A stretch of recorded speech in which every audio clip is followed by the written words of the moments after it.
तेरी बूढ़ी दादी का सर दर्द होने लगा है, अब रुक जा करती हूँ। यामिनी बहू, इन लोगों के काम का क्या हुआ? कहीं नौकरी लगी इन लोगों की? माँ जी, जूते पैक करने वाली एक फैक्ट्री में इनकी नौकरी लग गई है और हम पांचों भी कहीं ना कहीं काम ढूंढ रहे हैं। अब हम सबका ही काम करना जरूरी है, 2-3 लोगों के काम करने से कुछ भी नहीं होगा। सभी बहुएं भी आसपास किसी के घर में झाड़ू पोछा या खाना बनाने का काम ढूंढ लेती हैं, लेकिन किसी को भी एडवांस नहीं मिलता।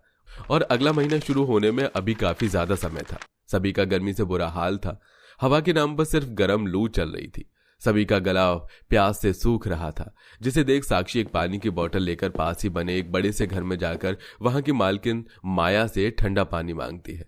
थोड़ा पानी मिल जाता तो गले को राहत मिल जाती, भगवान के लिए थोड़ा पानी दे दीजिए। माया ठंडा पानी लेने के लिए रसोई में जाती है तो वहीं साक्षी के हॉल में चल रहे एसी की ठंडी हवा के सामने वो मदहोश हो जाती है और सोफे पर बैठ एसी की ठंडी हवा खाने लगती है। तभी वहां माया आती है और साक्षी जैसी गरीब औरत को अपने सोफे पर बैठे देख भड़क जाती है।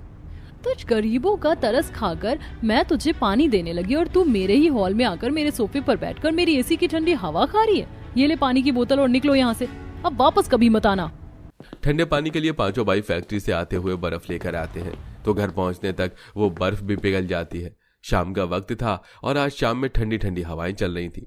ठंडी हवा के चलते सभी परिवार को थोड़ी राहत मिलती है कि तभी ये ठंडी हवाएं तेज तूफानी हवाओं में बदल जाती हैं, जिससे उनका तिरपाल उड़ने लगता है और अब सभी तिरपाल को पकड़कर खड़े हो जाते हैं। संतोष, तिरपाल को थोड़ा कसकर पकड़ो, कहीं उड़ न जाए। अरे हवा इतनी तेज चल रही है कि बार बार हाथ से छूट रहा है। हे भगवान, कुछ तो रहम कर हम गरीब पर। कुछ देर के बाद हवा थोड़ी रुकती है। ऐसे ही कई दिन गुजर जाते हैं। जिस कच्चे आम के पेड़ के नीचे यह पूरा परिवार रह रहा था, उस पेड़ पर एक बड़ा सा कच्चा आम उगाता है, जिसे संतोष तोड़कर साक्षी को देता है। इसे देखकर तो मुंह में पानी आ गया। कितने समय के बाद कुछ अच्छा खाने को मिला है। मैं सबके लिए इसे बराबर हिस्सों में काट देती हूँ। साक्षी उस कच्चे आम को काटने वाली थी कि तभी वहां पर एक बाबा आते हैं। बेटा, बहुत जोरों की भूख लग रही है, कुछ खाने के लिए है क्या? बाबा, मेरे पास तो सिर्फ ये कच्चा आम है, हमारा राशन तो खत्म है, आप इसे ही खा लीजिए। वो बाबा उस कच्चे आम को खाकर उसकी गुठली को फेंकने की बजाय जमीन में ही गाड़ देता है, जिसे देख। आपने गुठली को जमीन में क्यों गाड़ दिया? मेरे जाने के बाद यहाँ पर पानी डाल देना। इतना कहकर वो बाबा वहां से चले जाते हैं। माँ जी, ये बाबा कितने अजीब थे। इस तरह गुठली को जमीन में कौन गाड़ता है? और इन्होंने पानी डालने के लिए क्यों कहा? दिखने में तो काफी सिद्ध बाबा दिख रहे थे, क्या पता इसके पीछे उनका कोई चमत्कार हो। बहू, पानी डाल दे इस पर।